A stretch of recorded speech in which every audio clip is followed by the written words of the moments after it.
자, 인원고등학교에 계실 때 그 일반고를 혁신고로 바꾸는 노력을 하셨습니다. 그리고 오늘 이 자리에 나와 계시는데 그 당시에 폐교 직전까지 가는 상황, 전체 학생 수 중에 20%만이 인서울에 있는 대학에 갈 정도, 어떻게 보면 그렇게 명문고는 아니었습니다.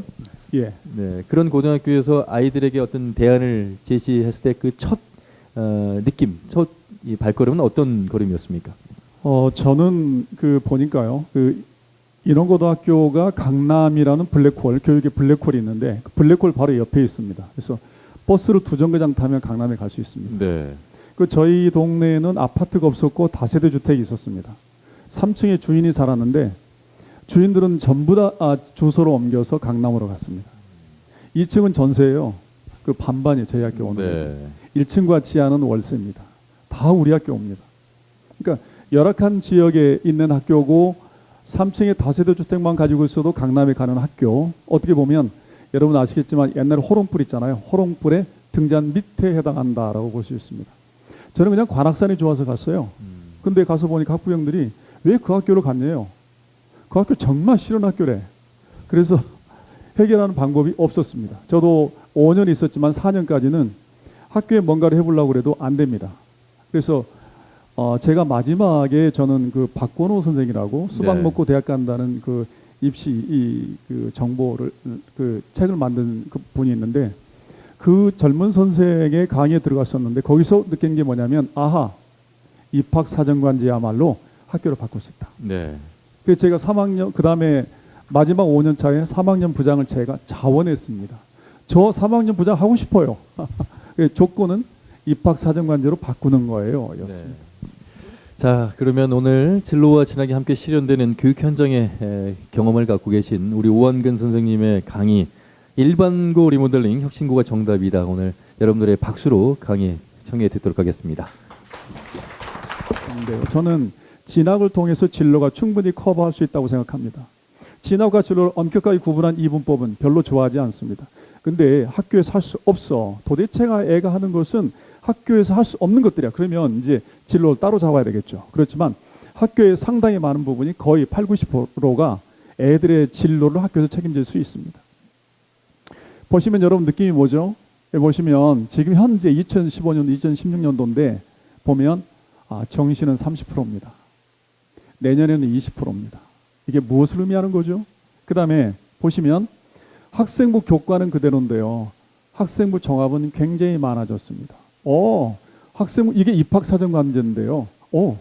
이게 그렇게 많지는 않구나. 교과가 많구나. 아직도 내신 좋으면 좋은 대학 가는 거구나. 이렇게 생각하시겠지만 잠깐 넘어갈게요. 전국과 서울 지역입니다. 서울은 무섭게 바뀌어가고 있습니다. 보시면 전국은 이런데요. 서울은 어떻습니까? 이겁니다. 그 다음에 전국은 이건데요. 서울은 이렇습니다. 근데요. 서울에서 상위 랭커 한 20개의 학교를 보면요. 학생부 종합이 32, 3%입니다. 아니요. 정시가 30%. 학생부 종합이 30%. 논술 기타 다 해서 한 40%. 이렇다는 거죠. 자, 한 번 더 넘어갑니다. 봐요. 여러분 보시면 지금 올해는요. 더 무서운 것은 정시는 30%밖에 뽑지 않는데 올해는 정시에 굉장히 공부를 잘하는 재수생들이 6만 6천 명이 달려들고 있습니다.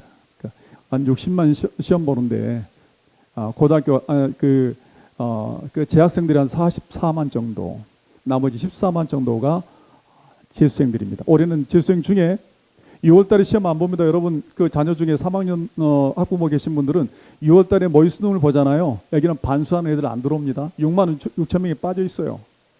재수생 중에 대학교 다니는 애들이 있어요. 그게 불만이에요. 한 번 더 해. 걔들은요 6월달 1학기 성적 보고 그 다음에 공부하는 애들이에요. 9월달에 들어와요. 근데 애들은요 6월 성적 가지고 배치를 한다고요. 야 우리 애가 막 2등급이야. 그래서 여기 갈 수 있겠어. 나중에 수능 딱 보면 떨어져요. 그럴 수밖에 없죠. 정말 상위 랭커를 점유하는 수능의 재수생들이 6만 6천 명이나 빠져 있으니까요.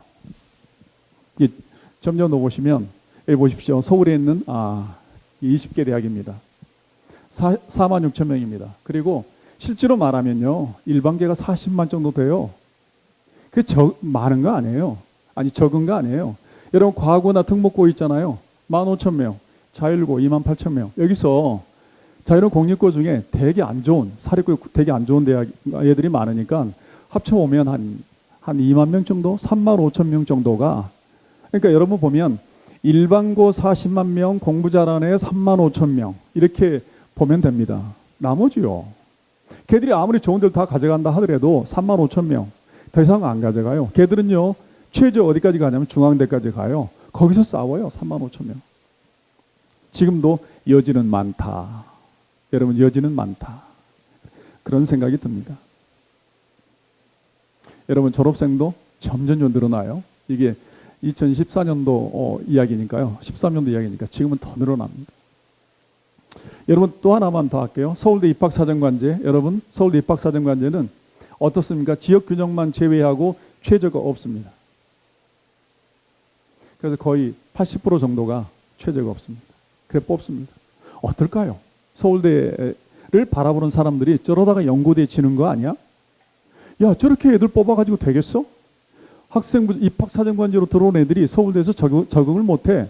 그 중도에 그만둔대. 온갖 루머가 많습니다. 근데 여러분, 저는 함윤호 아나운서님 보셨잖아요. 열정과 즐거움. 그 대학교에 목숨 걸은 애들이요. 걔들이 대학교 가면 어떻겠습니까? 여러분, 물리를 못 풀면 어떻습니까? 암기하면 되잖아요.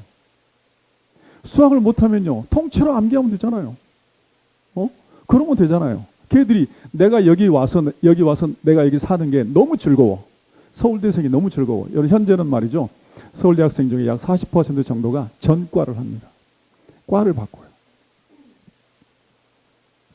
그래서 서울대는 이렇게 하는데, 평가를 보시면 되게 재밌죠. 학교생활기록부, 자기가 소개한 것, 그다음에 담임의 추천서, 교사의 추천서, 학교의 소개서. 그 다음에 보시면 평가 기준, 너 내신이 얼마 정도 됐어? 동아리 활동 어떻게 했니? 방과후 활동은 어땠어? 방과후 활동에 너는 영어를 잘 안 되는데 심화 영어 했니? 이런 거죠. 너 학원 안 갔니? 그 말이죠. 너 과외 안 했니? 너 어떻게 공부했어? 그 말이죠. 내가 공부하다 보니까 도저히 안 되겠어요. 그래서 학교에서 방과후를 했네요. 거기까지는 인정한다는 거죠. 교내 수상, 너 상 받았니? 탐구활동, 인재상은요, 이거죠. 여러분, 재밌게도 서울대는요, 검정고시 출신의 애들은요, 3,300명 뽑는데 5명이 안 됩니다. 학교 중대 포기하고 서울대 오는 애들은 뽑지를 않아요. 왜 그럴까요? 학교 생활은 잠재적 교육과정. 애들이 공부만 하니? 아니야. 그걸 통해서 내가 애들 중에 멘토를 삼을 수 있고, 교사 중에 멘토를 삼을 수 있고, 애들의 공부하는 거 보면서 내가 나름대로 발전할 수 있는 소양들이 있는데, 이것을 생략한 애는 비록 머리가 좋다 하더라도 우리는 뽑지 않겠다. 이게 서울대입니다. 더 재밌는 건 한양대 입학사정관제예요. 이거 정말 심플해요. 저희 학교에서 너무 가깝습니다. 너무 재밌는데, 여기는 간단해요. 학생부 교과, 그러면 내신 성적만 봐요. 아무것도 안 봐요. 학생부 종합, 그럼 뭐예요? 내신 성적 안 보고 나머지 글자로 쓰는 것만 봐요. 정시 수능, 수능만 봐요. 논술, 논술만 봐요. 안 봐요. 이거 혁신적입니다. 그래서 제가 얼마 전에 알아봤어요. 서울대 20개 상위 랭커 중에서 수능을 꼭 봐야 하는 대학, 수시를 가는데 수능을 봐야 하는 대학은, 여러분 놀라지 마십시오. 연고대, 서강대, 이화여대, 홍익대. 이 5개는 수능 공부해야 돼요. 나는 수시하고 안 그러면 내년에 재수할 거야. 그러면 수능 공부 안 해도 돼요. 20개 중에서 15개는요, 수능과 상관없이 학교의 내신과 학교의 활동으로 대학을 가요. 여러분 어떻습니까? 놀랍지 않습니까? 왜 그럴까요?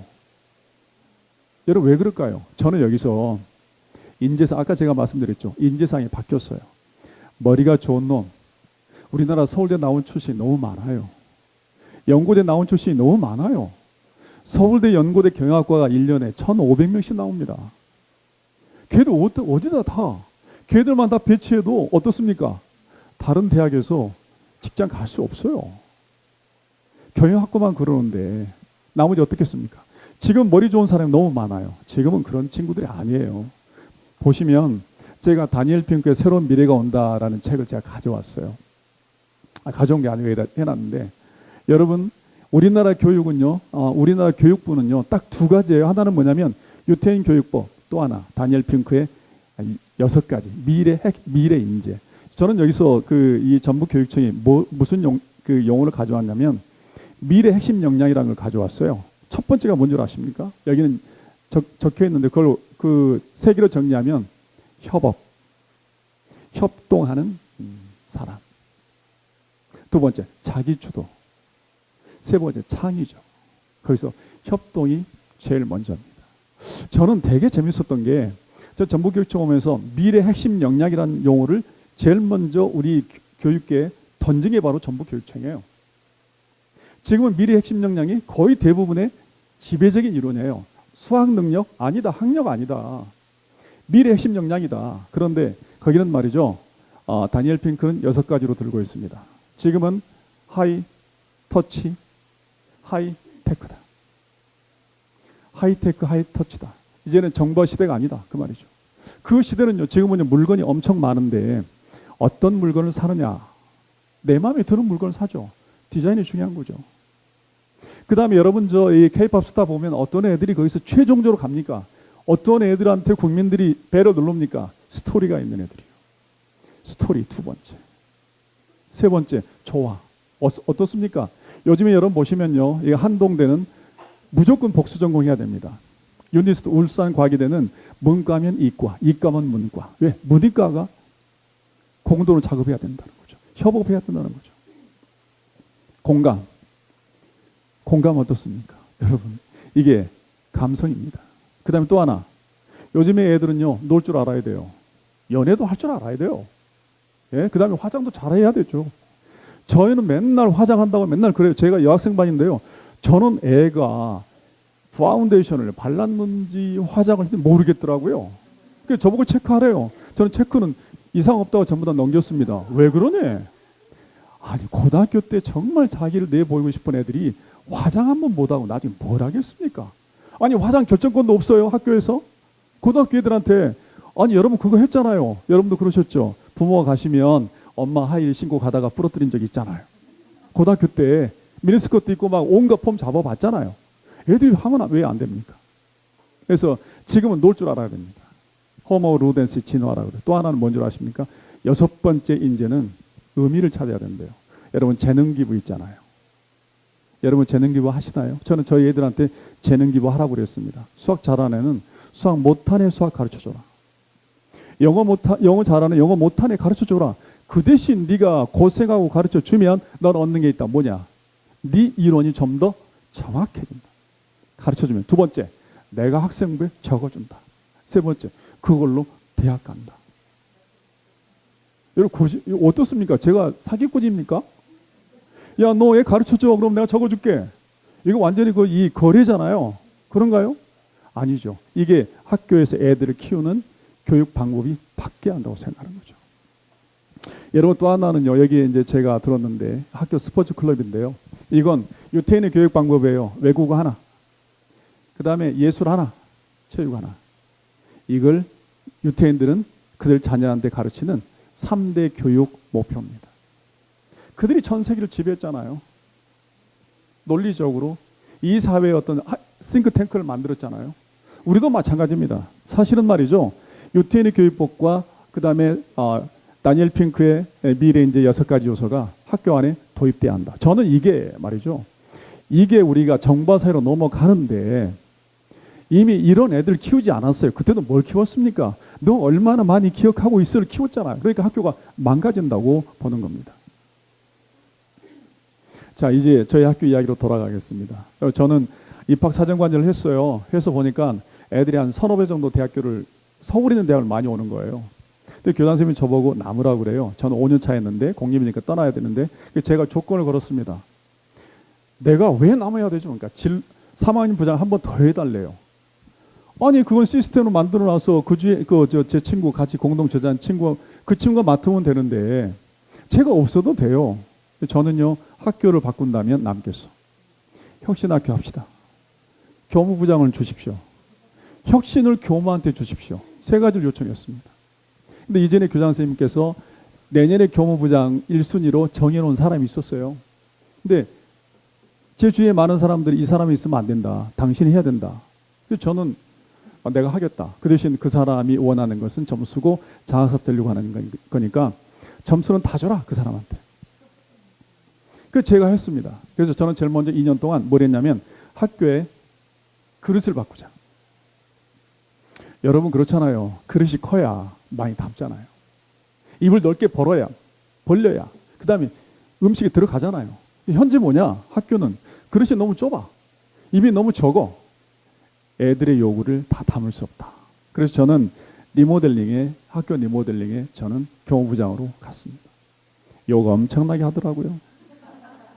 야, 너 찌사람 교무부장 하려고 했는데 네가 왜 그 자리를 차니부터 시작해서 그래서 근데 하여튼 욕구역병 먹었습니다. 바꾸고 싶었거든요. 여러분 보시면 간단해요. 저는 뭐냐면 우리 현재 교육과정이 있어요. 이게 미국식 교육과정을 본받아 오는 거잖아요. 만들었어요. 교과부에서.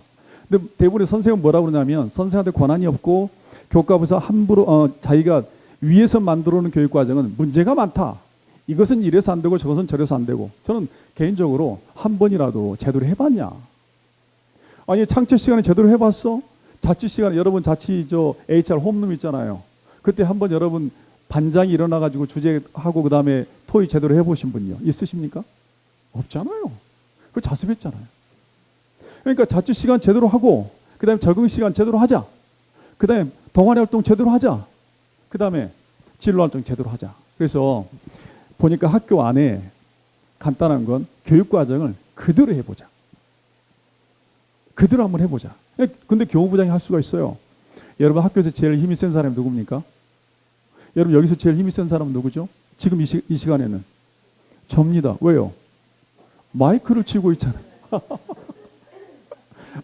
아까 아나운서님이 가지고 있을 때는 저는 이제 객이었습니다만 제가 가지고 있잖아. 요겁니다. 학교에서 제일 힘이 센 사람은요. 요겁니다. 교무부장입니다. 그래서 결정하잖아요. 그러면 그 다음에 실행을 제가 해버리면 되잖아요. 여러분 직원회 했어요. 어떻게 할까요? 하십시다. 오케이. 여러분 결정했습니다. 그리고 바로 실행합니다. 그러면 되잖아요. 그래서 여러분 보시면 창의적 체험활동, 동아리 활동, 정규 동아리, 자유 동아리, 수준별 수업 등등 했습니다. 또 하나 저는 교과 교실제를 도입하려고 했습니다. 왜? 이게 교과부의 사업입니다. 우리 학교는 폐교한대요. 그러면 4년만 우리한테 주어진다면 학교를 바꿀 수 있다. 그럼 교과부의 사업을 가져오자. 그때 서울시에서 어느 누구도 가져오려고 하지 않았습니다. 제가 손들었습니다. 교과부 교과 교실제 가져오겠다.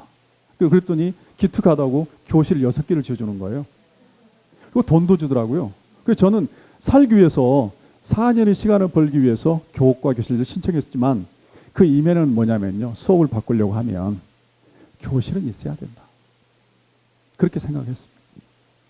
그 다음에 여러분 교육과정은요. 이렇게 했습니다. 창의적 체험활동을 했는데 동아리를 1학기에 집중했습니다. 여러분 보니까요. 여러분 동아리는요. 어떻게 보면 다양성입니다. 학교의 다양성을 구가하는 거죠. 다시 말하면 학교 안전망의 완성입니다. 공부 못하네. 근데 춤추러 와야 댄스부. 공부 못하네. 그 다음에 힙합. 공부 못하네. 뮤지컬. 좋아. 그러면 이 동아리를 정말 전문가를 초빙하자. 선생님들 전문성 없습니다. 선생님 어떻게 춤추고 있겠어요? 그러면 교사 됐겠습니까? 춤추면 그거 안 되잖아요. 날라리인데 안 되잖아요. 그러니까 선생님들 춤 못 춰요. 그래서 외부 강사를 1시간에 제 첫 해는 5만 원 줬습니다. 2시간에 10만 원 줬습니다. 여러분 그렇게 딱 주니까요. 그 다음에는 3만 원 내려갔는데요. 마찬가지인데 여러분 놀라운 사람들이 옵니다. 예술의 전당에서 미국의 매니스문대 나와서 예술의 전당의 수석 바이올리니스트 와서 뮤지컬반을 해요. 영국 배우가 와요. 그 다음에 여러분 그거 있잖아요. 해커. 우리나라 유명한 해커. 걔가 와요. 물론 제가 공들였습니다. 야 너는 우리 애들 꼴통 애들 공부 안 하는 애들 그 오락만 컴퓨터 하는 애들 해킹까지 해주라. 하더라고요.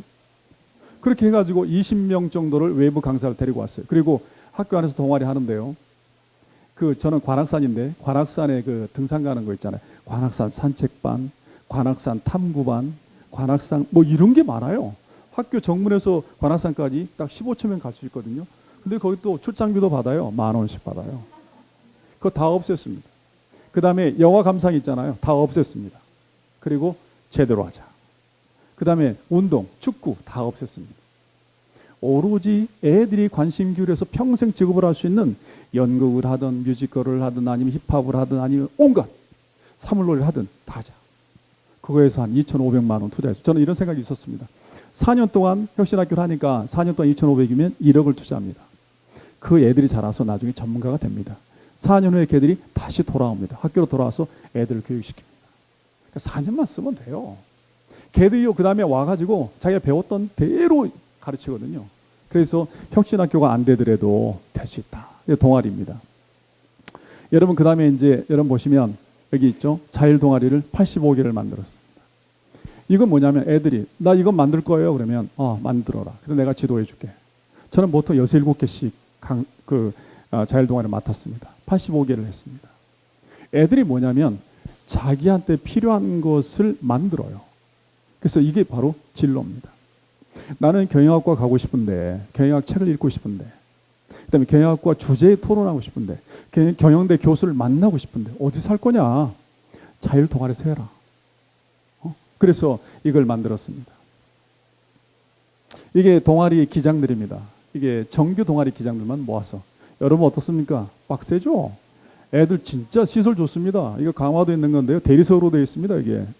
시설만 좋아요. 어떻습니까? 밤도 좋아요. 그 다음에 새벽 2시까지 토론합니다. 어떻게 할 것인가? 여러분 근데요. 애들의 집단 지성입니다. 애들은 열이 딱 오르면 어떻습니까? 애들은 본 궤도에 돌입합니다. 자기들이 신명나요. 한 번도 경험 못 해봤잖아요. 축제를 어떻게 할 것인가? 이런 거요. 1박 2일 하면 애들이 막 만들어냅니다. 여러분 젊은이는 그냥 젊은이가 아니에요. 상상력이 탁월해요. 그 다음에 여러분 저는 이제 1학기 때는 그렇게 해서 동아리를 일주일에 1시간씩 했는 걸 2시간 했고요. 2학기 때는 뭘 했냐면 동아리를 딱 하고 8월 달에 축제로 딱 끝냈습니다. 사실은 1년 내내 동아리 하고 싶었어요. 근데 학부모들이 그러더라고요. 2학년 학부모들이 인원고등학교는 수능 공부를 안 합니까? 2학년 2학기 때까지 그 동아리 하면 안 되잖아요. 그래서 1학기로 접었습니다. 근데 2학기 딱 되니까요. 동아리가 없잖아요. 2시간 동안. 그걸 특색 수업을 했습니다. 뭐냐면 이게 애들의 진로에 맞춰서 이렇게 조직을 합니다. 뭡니까? 진로 독서. 나는 경영학 가고 싶어. 경영학책 읽어. 나는 간호학 가고 싶어. 간호학책을 읽어. 그걸 만들었습니다. 그 다음에 여기서부터 밑에까지는요. 여러분 학생들 중에 책만 보면 정말 잠자는 애들이 있습니다. 걔들 어떻게 해요?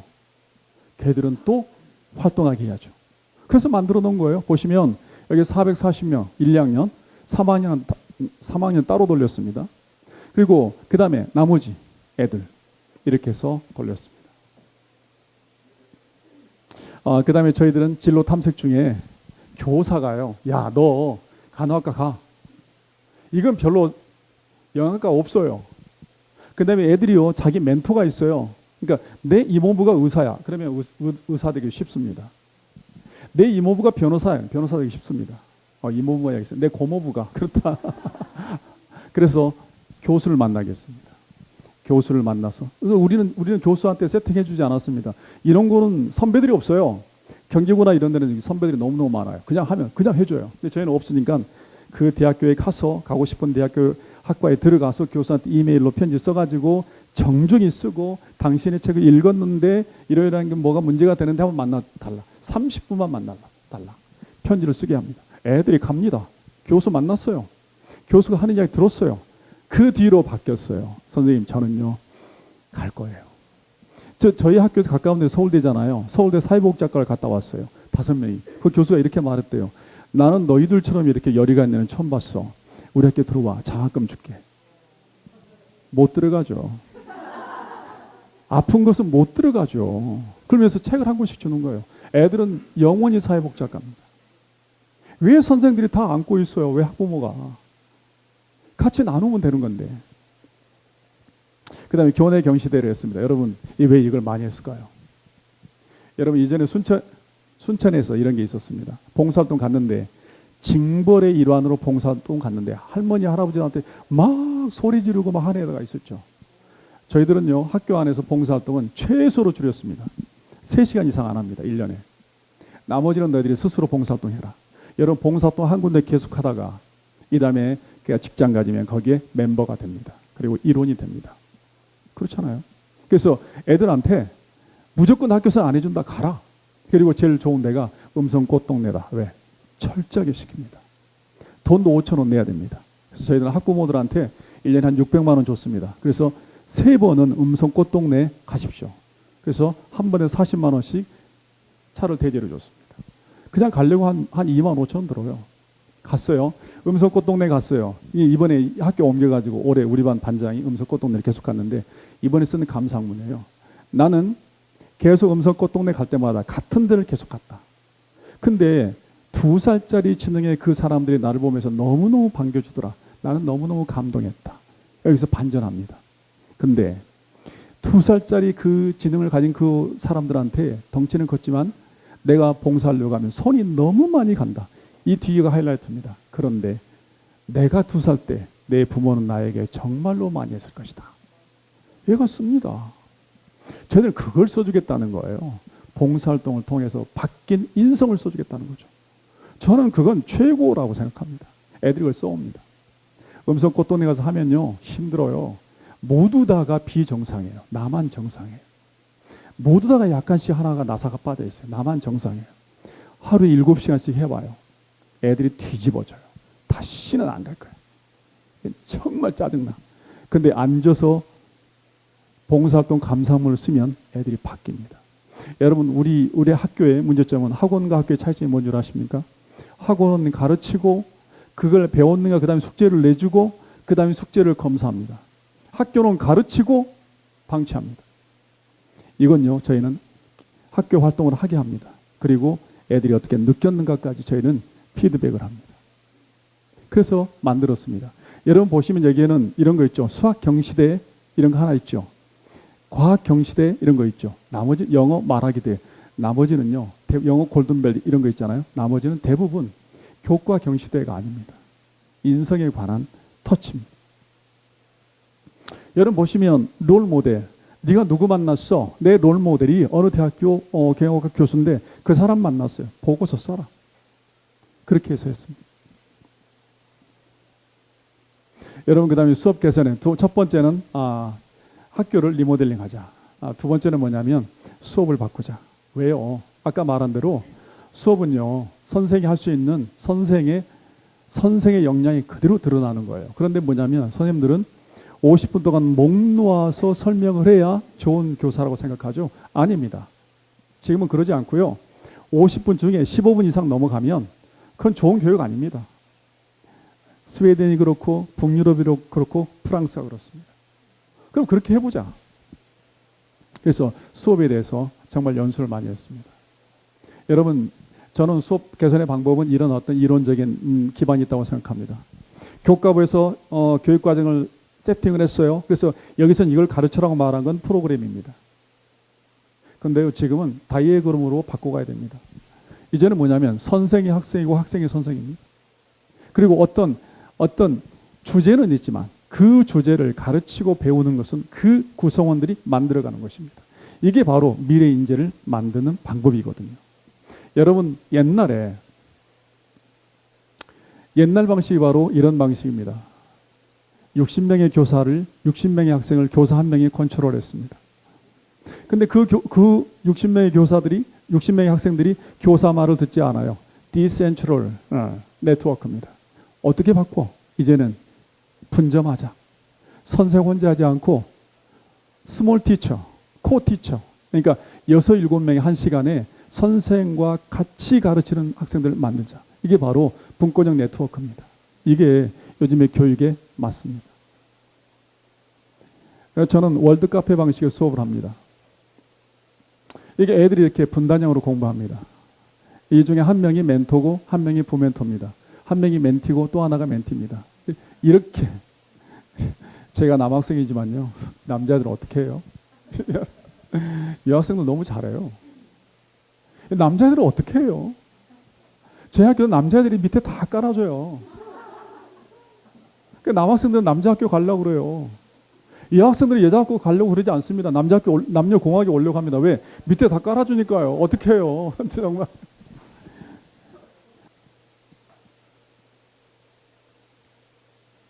여러분 이런 거 있습니다. 얘들이 요거 뭐냐면 8개 조로 나눠서요. 이 중에 멘토나 부멘토가 있잖아요. 그러니까 어떤 주제, 여기 밑에 주제가 있죠. 주제를 쭉 나눴습니다. 이 주제를 가지고 자기들이 자기 안에서 공부합니다. 자기 안에서 그걸 나눕니다. 그리고 그 중에 한 명이 돌아다니면서 자기 주제를 가르칩니다. 그러면 유정원이라는 애가 이 주제를 공부했어요. 자기 안에 다 이제 소화했어요. 그 다음에 얘가 이쪽 넘어가요. 애는 이쪽으로 가겠죠. 애가 이 3명한테 가르칩니다. 3명 중에 하나가 애한테 가르칩니다. 상호 티칭. 5시간 하면요. 저는 15분 설명하고 5시간 애들이 다 움직입니다. 제일 마지막에 프린트 주고 정리할 때요. 그 부분에 해당되는 애가 와서 설명하고요. 야, 여기서 놓친 부분, 여기서 이런 부분은 난 이렇게 설명할 수 있어 하고 끝냅니다. 여러분 근데요. 이렇게 가르치니까요. 내신이 더 좋아요. 제가 피 튀기게 수업할 때하고 애들이 이렇게 공부할 때가 훨씬 좋아요. 왜? 자기가 예습하고 복습하고 자기가 했잖아요. 이렇게 해서 평가를 합니다. 얘들은 뭐냐면요. 이게 평가를 하면 얘가 많이 받았죠. 얘는 정말 요약을 잘하고 잘 가르쳤다는 거죠. 제가 학생부에 적을 수 있는 근거가 되는 거죠. 그러니까 어때요? 수업 끝나고 나면 이걸 나중에 적으려고 하면 선생님이 힘들죠. 수업 시간은 힘들지 않아요. 수업 애들이 활동할 수 있는 활동지를 만드는 것은 힘들어요. 한 30시간 걸려요. 그 다음에 끝나고 난 다음에 이런 것들을 학생부에 적는 시간이 또 그 정도 듭니다. 근데 이런 선생들한테 업무를 줬어요. 못해요. 시간 없어요. 그 다음에 여러분, 저는 학급을 바꿨습니다. 저는 봉사활동의 시작은 학급에서 애들이 봉사하는 거라고 생각합니다. 그러니까 청소당번이 청소하는 게 아니고 저희는 모든 애들한테 학급에 기본적인 어떤 업무를 하나씩 주고 그걸 하도록 합니다. 저는 청소 오후에 끝나면 청소 시간은요 거의 없습니다. 2주일에 한 번씩 물걸레질하고 오후에 딱 끝나면 쓰레기 다 줍고 갑니다. 그래서 저는 우선 애들한테 학급에서 공동체 문화를 배워야 된다. 그리고 자기 주변은 자기가 정리해야 된다. 그런 것들이 있고요. 그 다음에 저는 뭐냐면 너네 방과후 보충 안 해도 된다. 학원 과외 하지 마라. 방과후 보충을 해라. 방과후 보충 하려면 하지 마라. 뭐냐? 야, 너네 학교에 남아서 그날 배웠던 거 복습하는 스터디 그룹 나눕니다. 이거 해라. 저희 반은 3그룹이 돌아가고 있습니다. 매일 일주일에 하는 것은 아니에요. 일주일에 2번씩 합니다. 해가지고 영어, 수학, 국어. 그러니까 나는 영어를 가르쳤어, 수학을 가르쳤어. 어디에 적을 수 있죠? 교과 세부에 제가 적을 수 있죠. 애는 자기 어느 스터디 그룹에서 자기 애는 얼마 동안 영어에 대해서 지속적으로 같이 공유하고 나눠주고 가르쳤다. 적어주는 거죠. 그 다음에 여러분 저는 하면서 학부모 연수를 체계화했습니다. 이런 거요. 선생님들이 하려고 해도요. 선생의 집단은 지극히 보수적입니다. 인정할게요. 그리고 뭐냐면 바꾸려고 하면 욕도 먹어요. 아니 바꾸고 싶어요. 욕해요. 야, 너 왜 그거 적으라고 그래? 우리 너무 힘들어 죽겠잖아. 이렇게 말합니다. 바꾸고 싶어도 욕합니다. 그걸 바꿀 수 있는 건요. 누구다? 선생 아닙니다. 학부모입니다.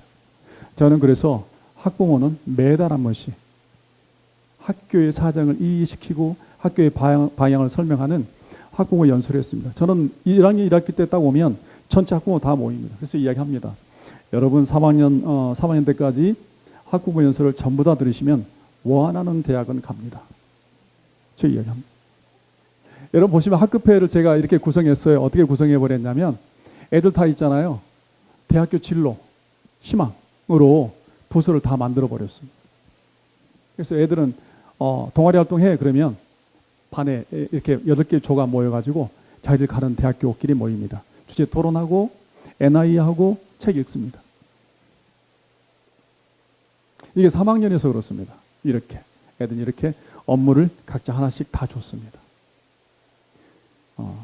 자, 그 다음에 여러분 이것은요 교사의 전문성은 제가 넘어가겠습니다. 사실 이거 하고 싶은 게 뭐냐면 여러분 아마 여러분 중에 애들을 학원에 보내거나 방과후 학원을 보내거나 과외를 시키는 어머니들이 계실 거예요. 근데 여러분 근데 그건 아셔야 돼요. 우리나라 애들은 뭐가 많다? 학습 중에 학은 많다. 습이 없다. 여러분, 그러니까 1시간 애들이 배우잖아요. 그러면 이걸 몇 번을 다시 봐야 돼요? 4번을 봐야만이 영원히 자기 기억이 된대요. 주기적으로. 그래서 여러분, 애들한테 학원으로 돌리는 학부모들은요, 3년 동안 돌리면 3학년이 되면 우선 비밀 계좌가 이제 다 바닥납니다.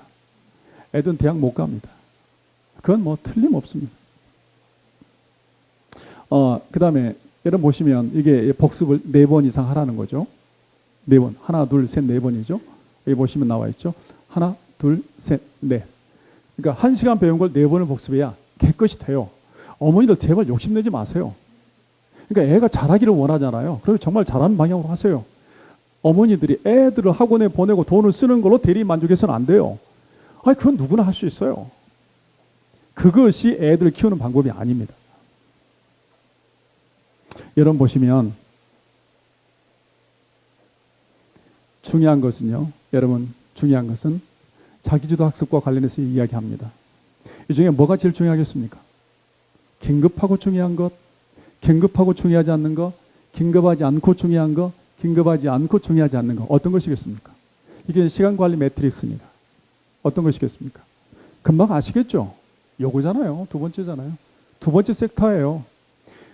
여러분의 자녀가 이제 중학교 다니는 자녀가 있잖아요. 고등학교 1학년 자녀가 있잖아요.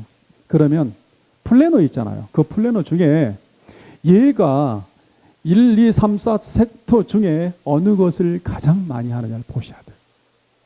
자, 어떤 것일까요? 보시면 이렇게 됩니다. 두 번째. 긴급하지 않지만 중요한 거. 예수, 복습, 독서, 자기관리, 종교적, 인격적 대화. 이런 것들을 많이 하면 어떻다고요? 애들이 성공한. 공부 잘하는 애와 못하는 애의 방식입니다. 여러분, 이게 몇 퍼센트요? 50% 이상 사용하면 걔들은 뭐든지 됩니다. 그래서 저는 자기도 학습 일지 있잖아요. 저는 이렇게 변형시켰습니다. 시간관리 매트릭스. 하루에 네가 공부한 시간 중에 네가 4시간 공부했으면 2시간을 어디다 썼니? 이걸 체크합니다. 요거요. 요게 자기주도 학습의 하이라이트입니다. 여러분, 사실은요, 요건 대학교 모릅니다. 대학교에서 자기주도 학습 쓰면요, 중요한 건 아는데요, 이런 핵심들은 잘 모릅니다. 플래너 만들었잖아요. 쓰잖아요.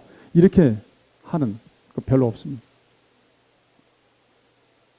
그 다음에 제가 만들어 봤습니다. 그러니까 여러분, 죄송합니다. 서울용입니다. 이게 마찬가지입니다. 전북대가 서울의 어느 정도에 속하느냐, 숭실대냐 아니면 건국대냐에 봐서 맞추시면 됩니다. 보시면 스카이대학은 2000시간, 주당 39시간, 주말 14시간. 그 신앙 좋으신 기독교인이 있으시잖아요. 토요일날, 일요일날, 야, 공부하지 말고 어때? 교회생활 열심히 해. 함정이다. 시간이 부족해요. 저도 교인입니다. 예? 저도 교인이에요. 그렇지만 공부는 해라. 애들은 좀 준비하잖아요. 애들은 준비해서 그 다음에 하나의 성운이 되려고 노력하잖아요. 이 다음에 할 수 있어요. 그래서 저는 이렇게 애들한테 이야기했어요. 습이 얼마나 중요한지 아시겠죠? 자, 그 다음에 보시면 상위권과 중하위권입니다. 애들 반에서 공부 잘하면 못하네. 학과 습 중에서요. 어떻습니까? 수업 내용을 반드시 복습했다. 많죠? 1등급, 2등급, 3등급, 4등급. 복습 정도에 따라서 우리 애가 내신에 1등급이야, 2등급이야를 결정한다는 거죠. 그 다음에 보세요. 그 다음에 공부 시간에요. 공부 시간 어떻게 확보할 것이냐. 식사 후 남는 시간에 주로 공부한다? 많죠. 절반 이상이 그잖아요. 그 다음에 매 쉬는 시간 주로 공부했다? 이게 바로 많죠. 상위권 학생은 뭘 공부하느냐? 문제를 푸냐? 아니다. 뭐다? 기본 개념이다. 여러분, 모든 학문은 기본 개념입니다. 수학도 기본 개념입니다. 애가 수학 2킵제만 죽으라고 푸는 애 있잖아요. 걔는 수학 못합니다. 수학책을 가져다 놓고 정확하게 인지를 해야 그 다음에 수학 익힘책이 풀립니다. 수학책이 개념이거든요.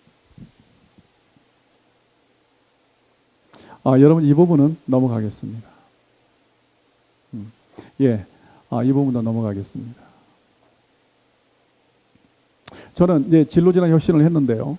교과 교실제를 했습니다. 근데 첫 해 교과 교실제가 실패했습니다.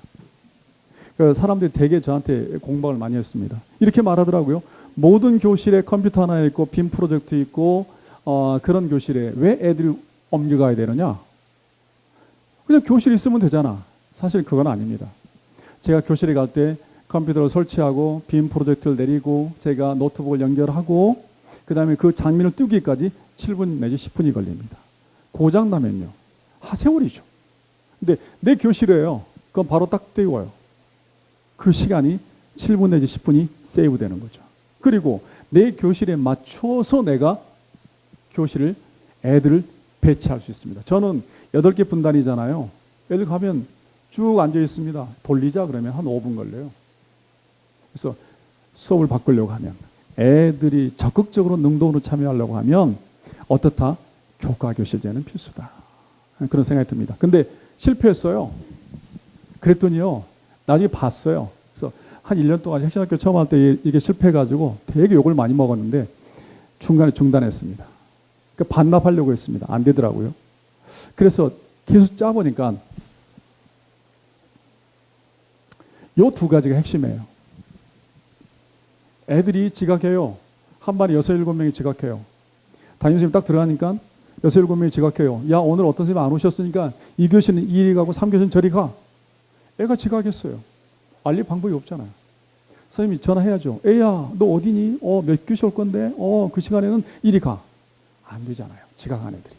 배 아파 죽겠는데 전화 받겠어요? 그래서 안 되더라고요. 와요. 선생님, 저 어디에요? 3학년 2반 교실. 이 학교는 말이야. 왜 이래? 막 이렇게 말하는 거예요. 애들이 불신을 초래하는 거예요. 그래서 제일 처음에 시간표가 딱 정하면 절대로 안 바꿉니다. 무조건 그 시간에 선생님이 늦게 오면 다른 사람이 대신 들어간다. 자습을 시킨다 한이 있더라도. 두 번째, 선생님들이 이렇게 말하는 거지. 야, 교실이 그게 그거야. 교과 교실이 없어야 돼. 이게 선생님들의 말인데 제가 이야기했죠. 애들한테 영향력이 큰 것은 교사라고요. 1교시에 야 오늘 말이야 5교시 한대. 5분 만에 다 돌아요. 선생님 5교시 한다는데요. 누가 그랬어? 옆에 선생님이요. 쫙 돌아요. 선생님이 그 말을 하고 다니는 거죠. 교과 교실제 안 돼. 그런 부정적인 언급이요. 안 되더라고요. 제가 이야기했습니다. 여러분. 이동은 없습니다. 두 번째. 절대로 여기에 대해서 불만하지 마세요. 우리가 아무리 노력해도 반납이 안 되잖아요. 할 거예요. 이제는 되게 합시다. 그래서 이 두 가지를 요구했습니다. 성공하더라고요. 근데 교과 교실제 한 학교 중에 이 두 가지가 핵심이라고 적어놓은 학교는 한 군데도 없습니다. 다 잘 됐대요. 아닙니다. 거짓말입니다. 그다음에 보시면 이제 여기는 저희를 수시 합격자 명단인데요. 수능 보기 전에 이 정도 합격을 합니다. 여기 뭐 중앙대 하나 둘 세 명 들었죠. 이화여대, 한양대, 외대, 동국대, 인하대 이런 허접한 대학들이 아닙니다. 되게 좋은 대학들이에요. 다 들어갔습니다. 61명이. 몇 명 중에? 350명 중에. 그 다음에 보시면 수능 보고 난 다음에 107명. 12월 18일 이후에 정시는요. 저희는 카운트 안 합니다. 왜? 없어요. 없어요. 거의 없어요. 그래서 저희는 입학사정관절 중시였습니다. 2010년도에는 28명 정도, 2011년도 저희가 3학년 부장할 때는 70명으로 늘었습니다. 그냥 보시면 돼요. 뭐냐면 2011년도는 수시를 중심으로 입학사정관제를 준비했습니다. 자, 지금부터 비법입니다. 근데 아나운서님, 제가 너무 긴 거죠? 한 20분만 더 하면 될 것 같은데. 보시면 동아리 활동 일지입니다. 저희 이거 만들었습니다. 이전에 이런 걸 제출했습니다. 대학교. 지금은 제출 안 합니다. 이걸 선생님이 학교생활기록부에 적어주는 용이에요. 보시면 동아리 활동, 정규나 자율동아리입니다. 활동 내용, 느낀 점, 과제, 선생님 견해. 이 견해는 보통 안 씁니다. 내가 가지고 있으면 됩니다. 쭉 받아요. 여기 보시면 활동 내용 느낀 점 있죠. 이걸 학생부에 적습니다. 자율동아리. 제가 오래 하고 있는 자율동아리입니다. 몇 개죠? 하나, 둘, 셋, 넷,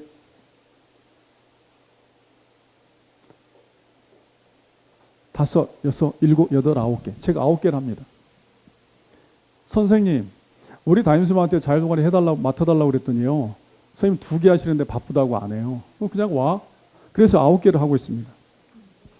어떻게 하냐고요? 저는 여러분, 네이버 밴드를 이용합니다. 애들 다 들어오게 해서 제가 지령을 내립니다. 야, 이번 주에 활동하는 애들은 주제를 전부 다 3개씩 올려. 올립니다. 제가 다 보고 이걸로 해.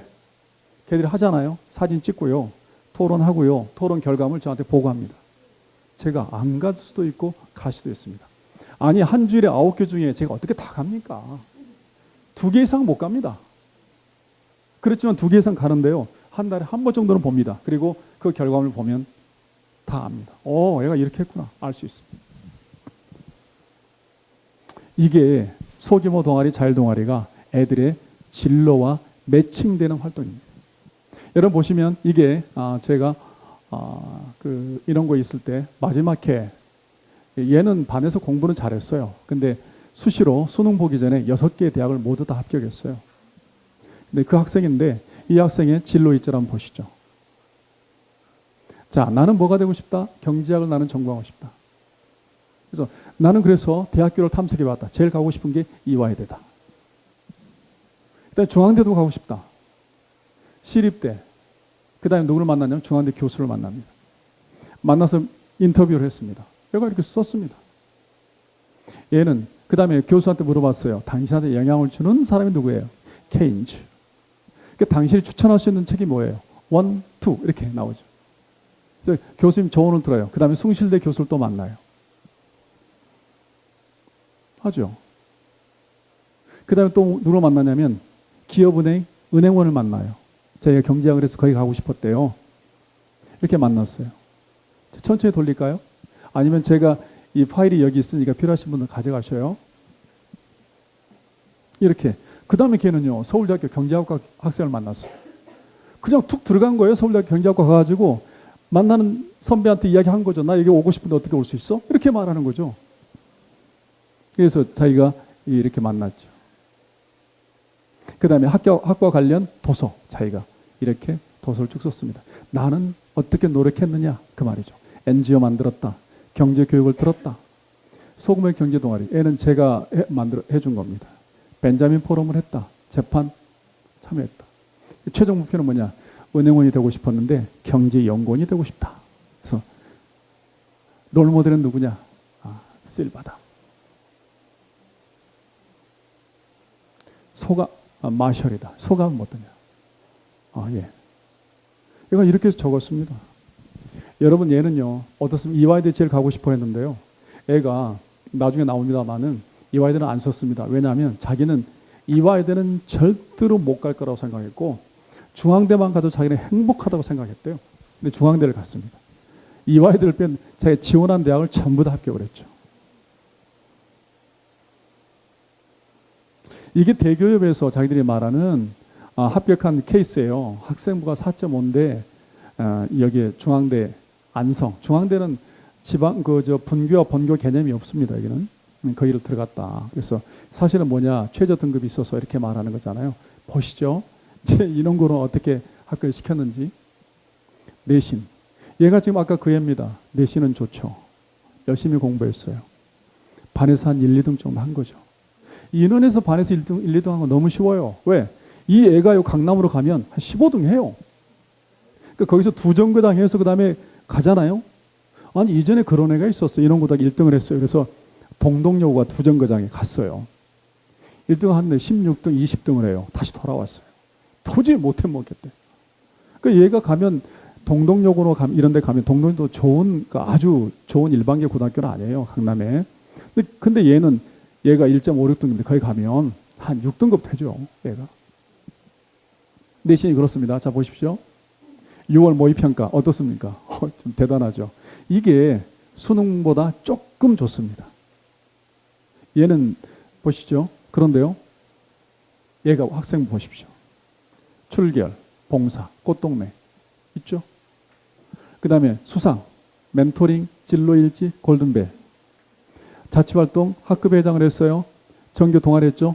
이코노믹 토크를 했죠. 교수를 만났죠. 그 다음에 독서를 12권 했죠. 이거예요. 어렵나요? 어렵지 않잖아요. 근데 여기는 뭐가 생략되어 있죠? 선생들이 얘의 모든 교과 선생들이 얘에 대해서 적어준 그 글들은 생략되어 있습니다. 사실은 말이죠. 한 학생에 대해서 담임선생님이 제일 마지막에 이런 걸 적어주잖아요. 애는 인성이 좋고 이렇게 적어주잖아요. 그것도 있는데요. 매년 한 13명의 교수가, 선생이 이제 수업에 들어가잖아요. 그 사람들이 그 교과에서 바라본 그 애의 잠재 능력을 적어주면 애 전체가 되는 거죠. 우리 한 아나운서님 같은 경우는 웅변에 1등 했다고 그랬잖아요. 국어 선생님이 애는 웅변을 잘하더라. 굉장히 설득력 있고 제스처가 좋고 이걸 적어주는 거죠. 아, 그렇게 통해서 그 애를 어때? 한 조각씩 맞춰보면 모자이크화 돼서 만들어진다 이거죠. 이게 연대 경영대 들어간 학생의 그 샘플입니다. 보십시오. 교내상. 정말 열심히 하죠. 아니 근데 이렇게 경시대가 많은 거야? 많습니다. 아니 애들이 자기 어떤 역량들을 측정할 수 있는 방법들이요. 각 교과별로 또는 학교 전체로 굉장히 많아요. 그래서 애는 이렇게 3년 동안 상을 받았습니다. 보시면 애는 법조인이 되고 싶어 한 학생입니다. 그 다음에 창의재청활동 보면 자율활동이 있고요. 쭉 나와 있습니다. 쌤들이 정말 고생했겠죠? 적어주는데. 얘 보시면 얘가 뭘 했냐면 동아리 활동에 디베이트, 토론과 참여반이라는 걸 지가 스스로 만들었습니다. 그래서 그때가 이 자율동아리 초기였습니다. 그래서 얘가 아주 열심히 해가지고 얘는 여러분 그 다음에 또 하나 뭐냐면요. 대부분의 학교에서 쓰지 않는 게 봉사활동입니다. 이게 새카맣죠? 시간을 적지 마라 이거예요. 안 적어도 된다 이거예요. 대부분의 학생들 보면 여기가 다 공란으로 되어 있습니다. 저희들은 봉사활동 갔다 오면 수기대회를 꼭 감사문을 쓰게 해서 그 감상문에 근거해서 여기에 적도록 했습니다. 그래야 얘가 봉사활동을 통해서 뭘 느꼈다라 알 수 있는 거죠. 얘 좀 공부는 잘했죠. 애가 공부를 잘한 애입니다. 1, 2학년 때는 잘했습니다. 적어주는 거 보십시오. 보시면 애는 학생부를 22장을 썼습니다. 그 다음에 얘는 연대 경영대 이번에 들어간 애인데 연대는 사회과학대 들어갔습니다. 얘는 31장을 썼습니다. 얘는 서울대 넣으려고 했는데 최저가 안 되더라고요. 직윤으로 넣었는데 2등급 2개를 못 받았어요. 그래서 서울대 떨어졌어요. 그러니까 2등급 2개를 못 받은 애가 전교에서 1, 2등 하는데 문과에서 근데 결국은 31장을 적었는데 결국은 서울대를 떨어지더라. 그 다음에 1년 재수해서 연대 사회과학대를 합격했습니다. 그 다음에 저희 학교의 이제 입시 성적입니다. 이 인원고가 있고요. 여기는 인원고는 300명이고 여기는 400 아마 한 50명 될 겁니다. 여기서 300명입니다. 쭉 보시면 서울대가 없어요. 최저를 맞추지 못해서. 직윤으로. 근데 보시면 서강대나 이화여대는 있죠. 이화여대는 아직도 입학사정관제를 정확히 안 하고 있다는 거죠. 저희 학교가 안 들어가면 못 들어가면 입사 제대로 안 되는 맞아요. 맞아요. 보십시오. 그 다음에 한해죠. 울산과학이대, 포항공대, 공주교대, 과학기술원. 넣잖아요. 저희들. 그 다음에 보시면 입사가 가장 잘 되는 데가 경희대하고 중앙대입니다. 어떻습니까? 꽁충 들어가죠. 저희는 3학년에 딱 들어서 이야기합니다. 한 반에 3명 정도는 중앙대 이상은 간다. 그게 무서운 말이죠. 왜요? 중앙대는 서열 한 8, 9위 정도 돼요. 스카이, 서성한이 다음에 중경외신대, 중앙대가 바로 한 7, 8위 정도 되죠. 그 학교를 한 반에 3명이 들어가요. 그 애들이 어떤 애들이냐면 성적이 정말 허접한 애들인데요. 그 다음에 여기 보십시오. 건대 쭉 가죠.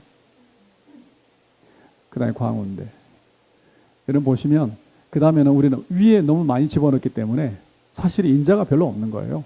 그래도 결코 나쁘지 않아요. 좋아요. 좀 넘겨볼게요. 죄송해요. 전주 쪽에 학교를 하나도 넣지 못해서. 죄송합니다. 너무 멀어요.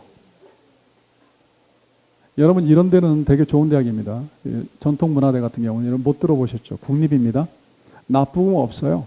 저희는 한 30명 뽑아요. 3년 내리 한 명씩 보냈습니다. 전국 대학입니다. 그 다음에 해외 대학입니다. 여기 보시면 나와 있잖아요. 합격자 298명 중에 이렇게 보냈습니다. 여러분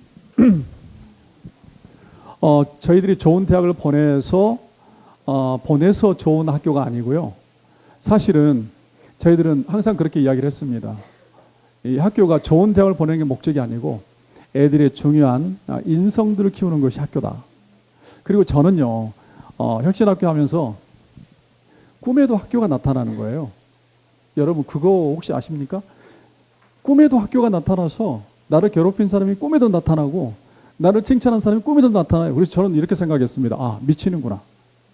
그랬더니 중국의 마윈 회장이 이런 말을 했습니다. 하루에 8시간 근무하는 사람은 그 회사의 직원이다. 잠자지 않는 시간만큼은 일하는 사람은 그 회사의 임원이다. 잠자는 시간까지도 그 회사를 생각하는 사람은 그 회사의 오너다. 저는 사실은 선생이었어요. 근데 행복하게도 교장 선생님께서 또는 선생님들이 저를 그 학교의 교장처럼 활동하도록 해줬습니다.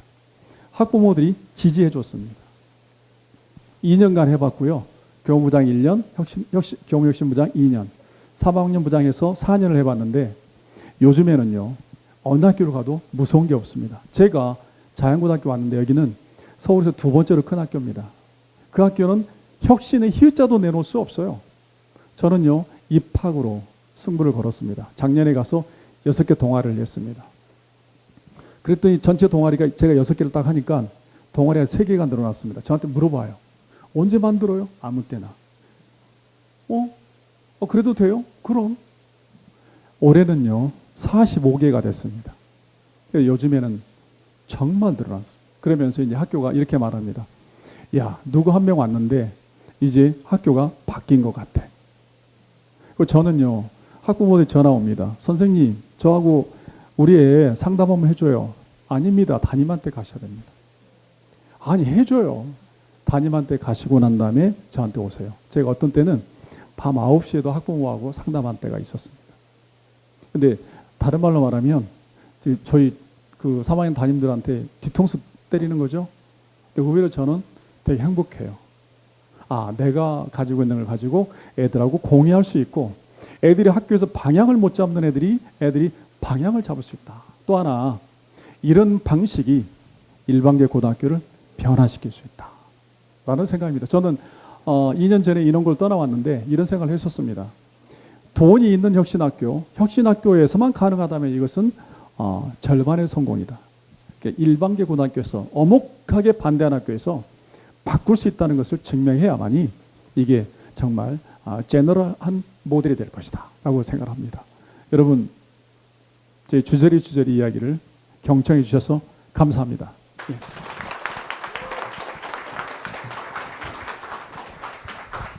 자, 그럼 지금부터 오한근 선생님의 강의에 대한 여러분의 질문을 들어보도록 하겠습니다.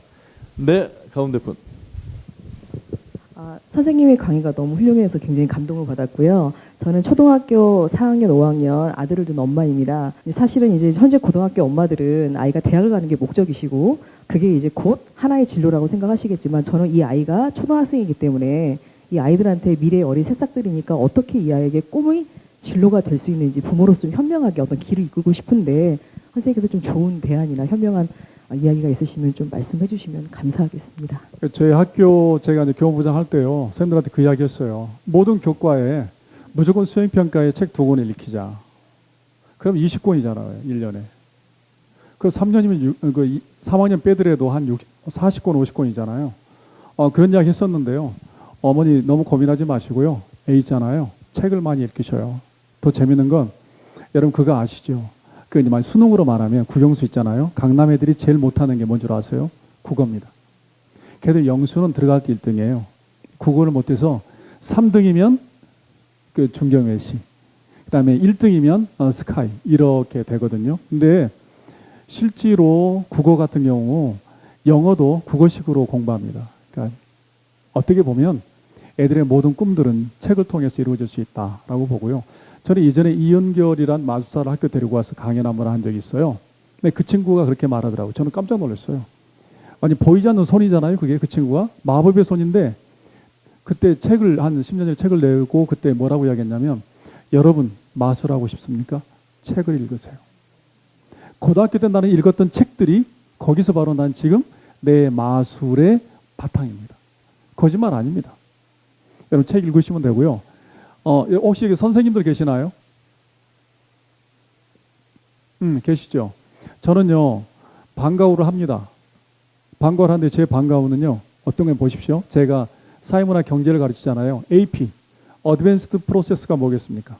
그러니까 대학교에서는 너는 경제를 좋아했는데 경제에 어떤 교과를 들었니? 나는 대학교에서 들었어요. 그거 말고요. 저 이렇게 합니다. 니네 경제학과 가고 싶어? 좋아. 그럼 나하고 아담 스미스의 국부론 읽고 공부하자. 방과후에 국부론을 겁니다. 이 다음에는 내가 멜더스의 인구론을 걸게. 그 다음에는 막스의 자본론을 걸게. 그 다음에는 피케티의 21세기 자본을 걸게. 네 개를 공부하고 가요. 그거 어떻습니까? 이건 훌륭한 AP입니다. 결국 책에서 멀지 않습니다. 그러니까 어떤 애들 키우는 양상들이요. 입학사정관제 장점 중에 하나가 중학교만 되면 곧 초등학교 때 그렇게 책을 많이 읽혔던 애들한테 책을 뺏었잖아요. 국영수 책을 들려줬잖아요. 근데 이제 입학사정관제는 다시 책을 돌려준다는 거죠. 그게 애들이 학교가 살아나는 방법입니다. 책입니다. 자, 혁신고 가는 길이 순탄하지는 않습니다. 학교, 또 선생님, 학부모, 학생, 어떻게 보면 사회 일체가 지금 돼야 되는 그 어려운 과제가 남아 있습니다. 혁신의 핵심, 오늘 진로 교육의 필요성 말씀해 주셨는데 끝으로 좀 더 조언이 될 만한 마무리 말씀을 끝으로 좀 들어봐야 되겠습니다. 다른 건 다 준비했는데 마무리 발언을 준비를 못했는데 여러분 저는 그런 생각을 했습니다. 역사를 바꾸는 것은 핵심이 아니고 변경이었습니다. 그러니까 저는 서울의 강남이 핵심이라고 봤고 관악산의 인원고등학교는 변경이라고 봤고요. 우리나라에서는 서울이 핵심이라면 전북은 변경이라고 볼 수 있습니다. 여러분 여기서 이런 움직임들이 모아진다면 학교는 바뀌겠죠. 그리고 그 불길들은 결국은 서울이라는 핵심을 태울 수 있다고 생각합니다. 저는 서울에서 혁신학교를 했지만 서울의 학교들은 몇 군데 가보지 못했습니다. 그렇지만 전국을 돌아봤습니다. 그래서 전국에서 학교를 바꾸고자 하는 열망들은 정말 대단하고요. 특히 여러분들께서 아까 말씀하신 선생님에 대한 제가 적극적인 생각을 말씀드렸는데 정말 열심히 공부하는 선생님들이 너무너무 많습니다. 이제 거기에 불쏘시개가 필요합니다. 탁 던져주면 되는, 탁 던지면 불을 피우는 그 작업이 지금 어떻게 보면 너무 쉽지만 너무 지난하다고 볼 수 있습니다. 여러분께서 선생님들을 신뢰해 주시고 선생님들이 변할 수 있다. 학교는 바뀔 것이다. 우리 애들은 행복해질 것이다. 대전제는 선생이 행복해야 학생이 행복합니다. 정반대로 아까 아나운서가 말씀하셨는데 저는 선생이 된 걸 행복하다고 생각합니다. 그리고 그 애들과 같이 노는 게 너무 좋습니다. 이런 교사가 많아지면 학교는 바뀐다고 생각하고 저처럼 행복하다고 생각하는 선생님들은 정말로 많습니다. 바뀔 것입니다. 믿으십시오. 감사합니다. 네, 고맙습니다. 네, 대학의 진학을 전제로 한 교육 과정이 아니라 정말 미래에 살아가는 데 있어서 핵심 역량을 키우는 그런 학교가 보여주는 행복한 교육을 꿈꾸고 있는 그리고 실천하고 있는 일반고 리모델링 혁신고가 정답이다. 저자이신 오한근 선생님 강의 잘 들었습니다. 다시 한번 감사의 박수 보내주시면 고맙겠습니다.